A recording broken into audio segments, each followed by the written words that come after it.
Hello students, तो lecture number 1 में आप लोगों ने बेसिक रेडिएशन के बारे में देखा। This is the lecture number 2 जहां हम लोग आगे के टॉपिक को डिस्कस करेंगे। आज का हम लोग का टॉपिक होगा एमएससी पावर। आपने थंबनेल में देख ही लिया होगा, MSc power, coefficient of emission, absorptive power and Stephens law. ये चार चीज को आज हम लोग को डील करना है। तो स्टार्ट करते हैं आज का टॉपिक। सबसे पहला topic MSc power. MSc power क्या होता है? देखिए, सिंपल डेफिनेशन क्या है एमएससी पावर का, ये आप लोग को पहले समझना है। मान लिया कोई एक बॉडी है, बॉडी पे मैंने हीट दिया, बॉडी क्या करेगी? हीट को या फिर एब्जॉर्ब करेगी या फिर रिफ्लेक्ट करेगी या फिर ट्रांसमिट करेगी, जो कि लास्ट लेक्चर के बेसिक में हम लोगों ने देखा। मान लिया ये बॉडी है, इस बॉडी पे मैंने 100 जूल की एनर्जी दी है। ये बॉडी है कोई, इस बॉडी पे मैंने 100 जूल की एनर्जी दी है। 100 जूल में से मान लिया इसने 70 जूल की एनर्जी इसने क्या कर ली? एब्जॉर्ब कर ली। एब्जॉर्ब कर ली, बाकी कुछ 30 जूल की एनर्जी होगी, वो रिफ्लेक्ट की होगी या फिर ट्रांसमिट की होगी। अब यहां पे समझिए, 70 जूल की एनर्जी को इस बॉडी के अंदर 70 जूल की एनर्जी है। अब इस बॉडी को मैं रखता हूं ठंडा होने के लिए, क्या होगा? ये बॉडी क्या करेगी? हीट को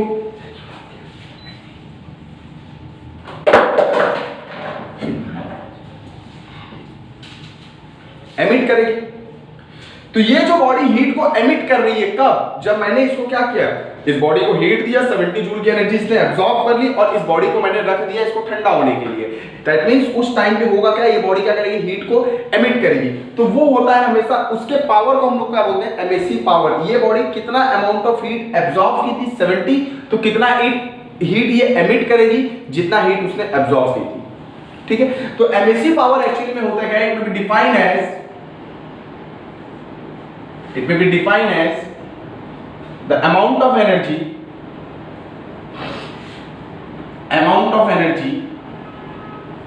radiated by, emitted by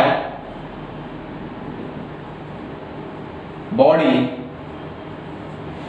per unit area per unit time.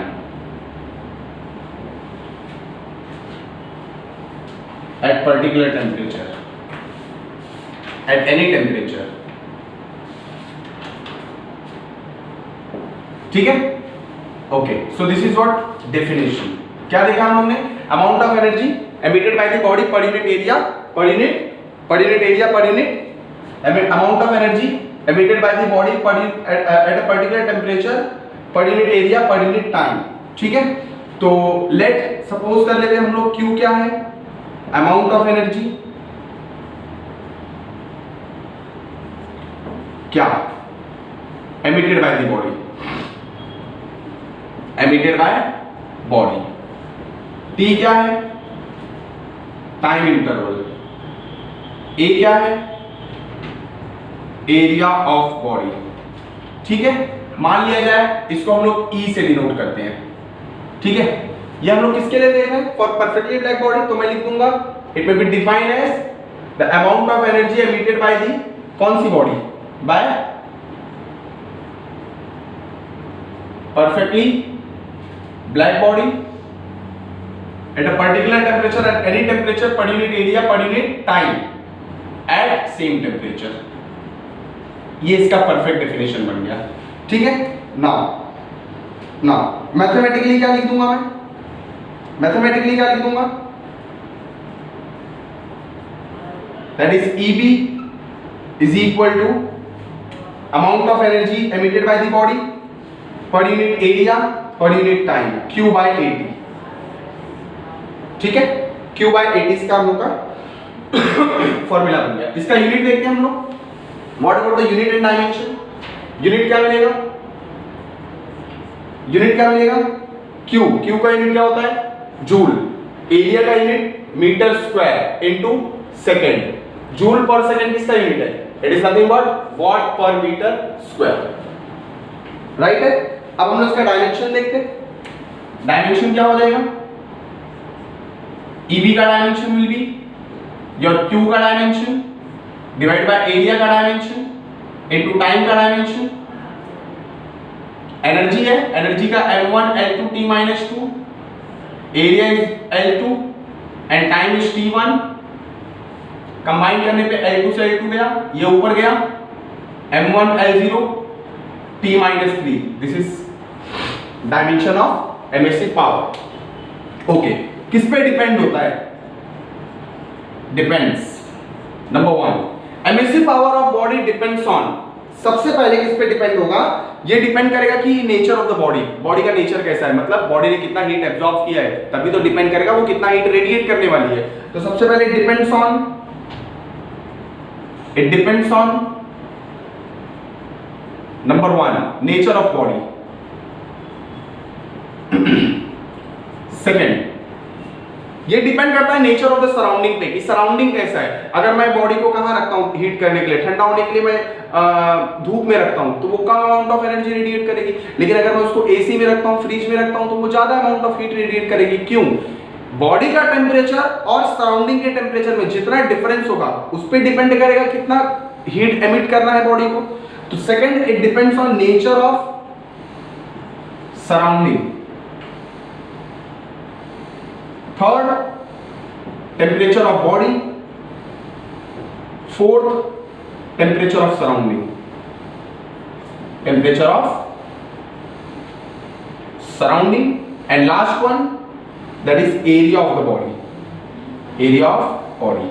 So once again हम लोग ने सबसे पहला आज का अपना टॉपिक देखा एमिसिव पावर। एमिसिव पावर होता क्या है? Emissive power of perfectly black body is defined as क्या?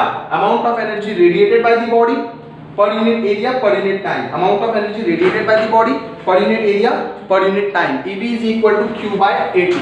इसका यूनिट क्या हो जाएगा? जूल पर मीटर स्क्वायर पर सेकंड और what per metre square. EB का हम लोग ने डायमेंशन निकाल लिया। उसके बाद किस पे डिपेंड है? Number 1 nature of the body, second one nature of the surrounding, third one temperature of the body, fourth one temperature of the surrounding and last one area of the body. Similarly एक और चीज हम लोग को देखनी है, absorptive power क्या होता है। अगर कोई बॉडी ने हीट को एब्जॉर्ब किया तो डेफिनेटली वो हीट को एमिट भी करेगी। तो एब्जॉर्प्टिव पावर नेक्स्ट टॉपिक है हम लोग का।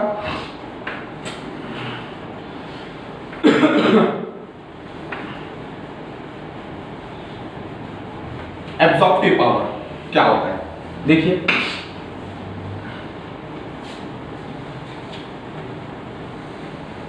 What do you mean by absorptive power?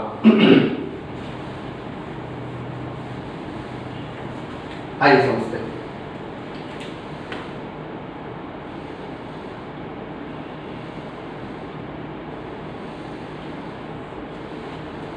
Emissive power क्या था? बॉडी क्या कर रही है? हीट को एमिट कर रही है। एब्जॉर्प्टिव पावर क्या होगा? बॉडी क्या कर रही है? हीट को एब्जॉर्ब कर रही है।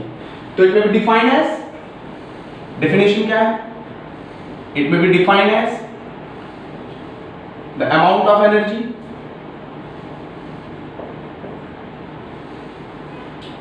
absorbed by the body, absorbed by body per unit area per unit time। तो एब्जॉर्प्टिव पावर क्या होगा आपका?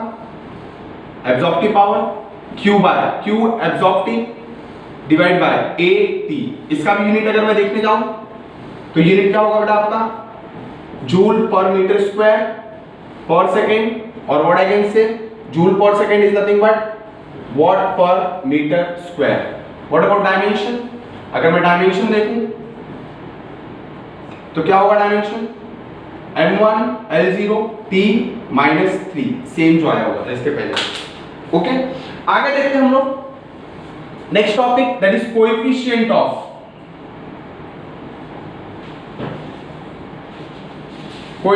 Of emission. It is denoted by small e। Coefficient of emission क्या होता है? मान लिया कोई एक बॉडी है, ठीक है, इसने क्या की? कुछ अमाउंट ऑफ हीट को एब्जॉर्ब की। मान लिया 100 जूल की एनर्जी दिया और इसने कितना 70 जूल को एब्जॉर्ब कर लिया, ठीक है। ये कौन सी बॉडी है? ये ऑर्डिनरी बॉडी है, कोई ऑर्डिनरी बॉडी। सब इसमें मैंने कितना हीट दिया? मैंने 100 जूल की एनर्जी दी है। 100 में से इसने कितना एब्जॉर्ब किया? 70 को एब्जॉर्ब कर लिया। अब मैं इसको अगर रखता हूँ ठंडा होने के लिए तो कितना हीट ये एमिट करना चाहिए? 70। क्लियर? ये मैं दूसरी बॉडी लेता हूँ, परफेक्टली ब्लैक बॉडी। इस बॉडी पे मैंने 100 जूल की एनर्जी दिया, इसने कितना एब्जॉर्ब किया? तो मैंने इसने बोला कि इसने पूरा का पूरा एब्जॉर्ब किया, 100 एब्जॉर्ब किया। क्यों? परफेक्टली ब्लैक बॉडी है। अच्छा, इसको अगर ठंडा रखने करूंगा तो ये पूरी की पूरी एनर्जी को क्या करेगी? एमिट करेगी। तो इसके एमएसी पावर, कौन सी बॉडी है ये?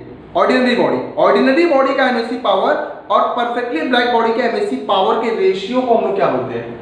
Coefficient of emission. वापस से मैंने क्या बताया, अगर ये ऑर्डिनरी बॉडी है और ये परफेक्टली, ये ऑर्डिनरी बॉडी है, ये परफेक्टली ब्लैक बॉडी है, ऑर्डिनरी बॉडी पे हीट दूंगा तो वो पूरे हीट को एब्जॉर्ब नहीं करेगी, कुछ अमाउंट ऑफ हीट को एब्जॉर्ब की और उसको ठंडा करने रखा तो वो अमाउंट ऑफ हीट को रिलीज कर रही है।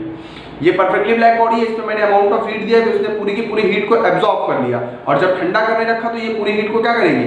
रिमूव करेगी। तो ये इसका एमएसी पावर क्या होगा? Q/80 of perfectly black body of ordinary body, और इसका क्या होगा? Q/80 of perfectly black body. तो इन दोनों के एमएसी पावर के रेशियो को हम क्या बोलते हैं? Coefficient of emission.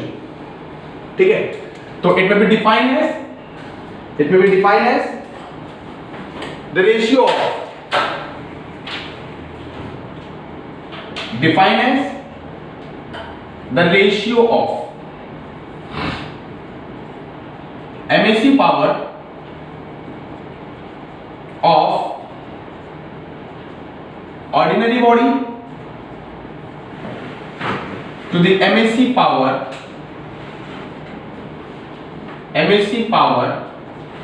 of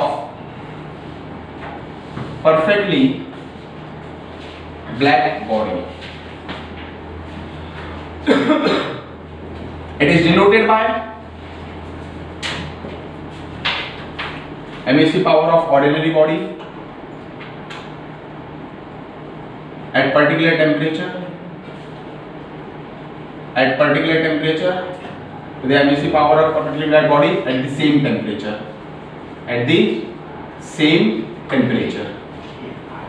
It is denoted by small e and given as, क्या हो जाएगा स्मॉल ई का definition?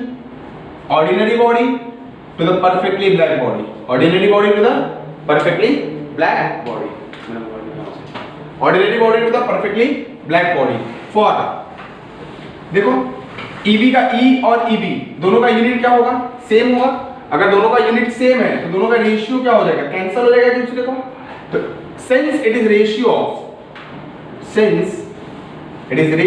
Of two same physical quantity, hence it is what? It is unitless and dimensionless.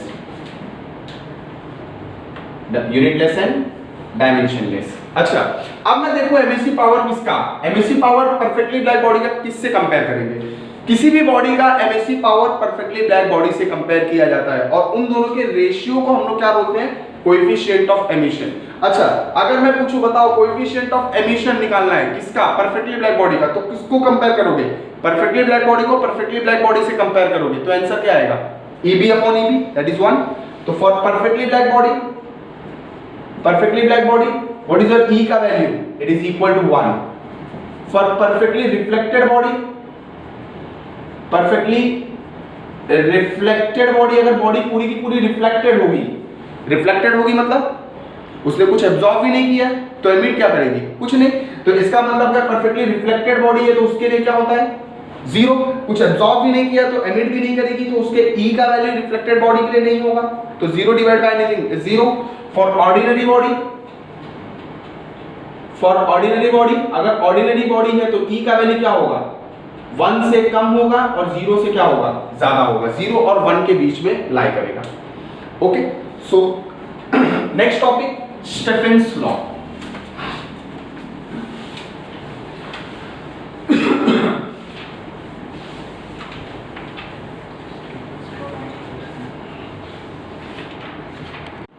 So next topic is Stephens law. Stephens law ने क्या बताया था? किसी भी परफेक्टली ब्लैक बॉडी के लिए या फिर किसी भी ऑर्डिनरी बॉडी के लिए जो एमएसी पावर होता है वो उस बॉडी के 4th पावर ऑफ टेम्परेचर के डायरेक्टली प्रोपोर्शनल होता है। That means the law states that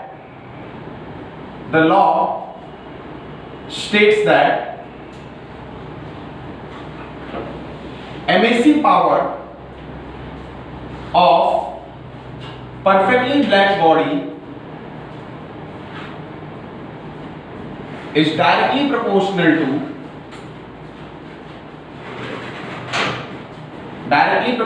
to the fourth power of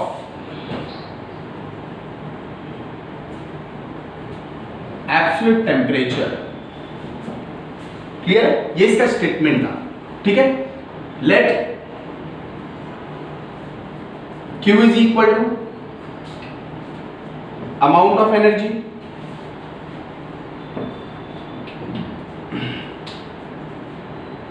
emitted by body,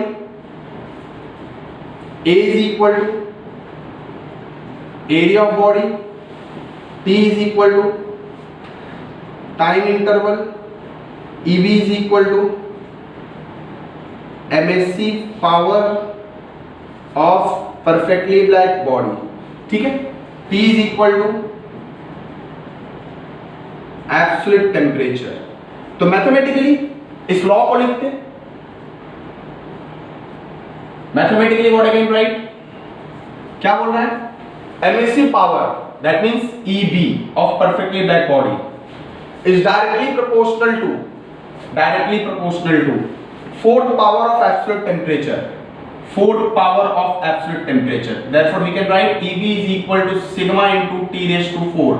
Here this sigma is constant and called as, what we call it? It is called as Stephen's constant.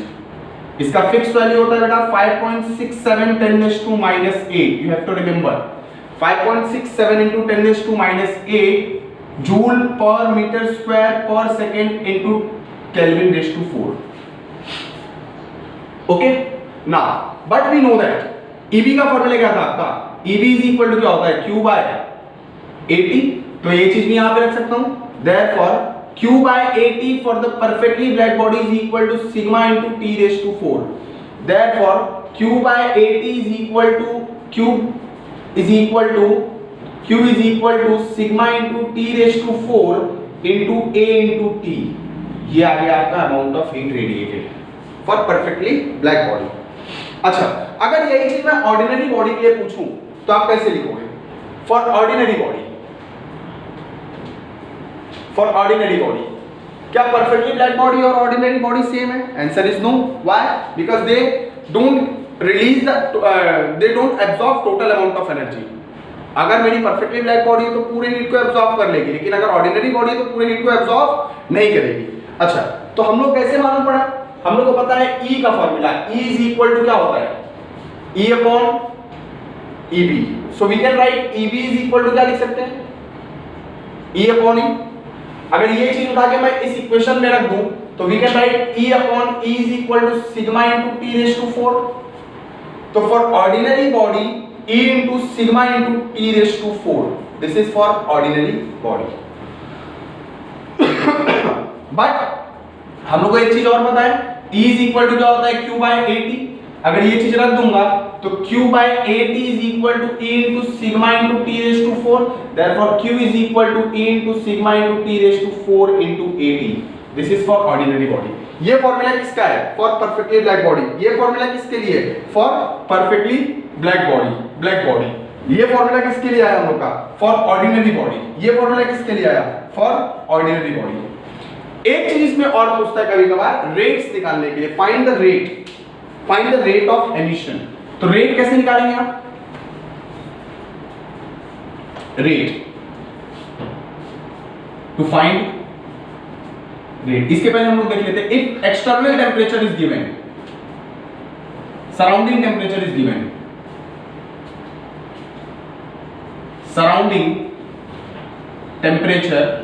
Given, अगर surrounding temperature दिया है तो फॉर्मूले में क्या क्या modification होगा ये देखते हैं हम लोग. हम लोग को पता है EB is equal to sigma into T raise to 4. Surrounding temperature दिया रहेगा तो बेटा इसमें आ जाएगा T नॉट रेज टू 4, एक एक्स्ट्रा टर्म ऐड हो जाएगा. क्लियर? यहां पे Q by 80 for black body is equal to sigma T raise to 4 minus T naught raise to 4. Therefore Q for the black body is equal to sigma into A into T raise to 4 minus T naught raise to 4। Black body के लिए सब फॉर्मूले बन गए। For ordinary body, अगर ordinary body के लिए देखा जाए तो क्या मिलेगा फॉर्मूला?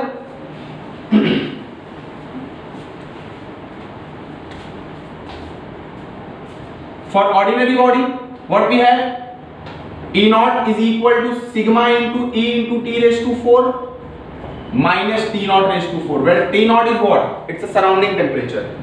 आगे अगर मैं देखूं तो Q by AT of ordinary body is equal to क्या फॉर्मूला है? sigma into E T raised to 4 minus T naught raised to 4। Simply मैं करके आ रहा हूं कि T raised to 4 को T naught raised to 4 से के साथ माइनस कर दे रहा हूं हर जगह। तो ऑर्डिनरी बॉडी के लिए E into sigma into T raised to 4 minus T naught raised to 4 into A into T। तो ये फॉर्मूला किसके लिए मिल गया? For ordinary body. समटाइम्स इसमें जो क्वेश्चंस होते हैं न्यूमेरिकल्स में उसमें रेट पूछा होता है, रेट कि find the rate of emission, ठीक है, बाय स्टेफेंस लॉ। देखो टू फाइंड रेट्स, देखो for perfectly black body what we have, perfectly black body के लिए क्या है? Q by AT is equal to sigma into T raised to 4। अगर external temperature दिया रहेगा तो minus T naught raise to 4 भी आ जाएगा। रेट मींस क्या होता है? R is equal to Q by TR। Q by T energy per unit time, that is called as power rate. तो R is equal to ये A इधर आ जाएगा sigma into A into T raised to 4। Clear? For ordinary body, अगर ordinary body के लिए देखा जाए तो रेट कैसे निकालेंगे? क्या हो जाएगा? Q by AT for ordinary body is equal to E into sigma into T raise to 4। Rate means R is equal to Q by T होता है, तो R is equal to E into sigma into T raise to 4 into A। So this is your rate. So this is what all about your Stephen's law। तो आज का topic हम लोग यही complete करते हैं। नेक्स्ट लेक्चर में हम लोग आगे की सीरीज स्टार्ट करेंगे, आगे के लेक्चर स्टार्ट करेंगे और आगे के लेक्चर्स में हीट कंप्लीट करके हम लोग KTOG पे मूव करेंगे और उसके बाद कुछ थर्मोडायनेमिक्स का पार्ट डिग्री ऑफ फ्रीडम पे भी स्टडी करेंगे इस चैप्टर में। एंड जो लास्ट का लेक्चर होगा उसमें हम लोग स्टडी करेंगे all the numericals. If you have any doubt, कोई भी अगर नोट्स अगर आपको चाहिए तो प्लीज मेरे इनबॉक्स में मुझे मैसेज करिए ताकि मैं आपको इसके नोट्स प्रोवाइड कर सकूं। Thank you very much.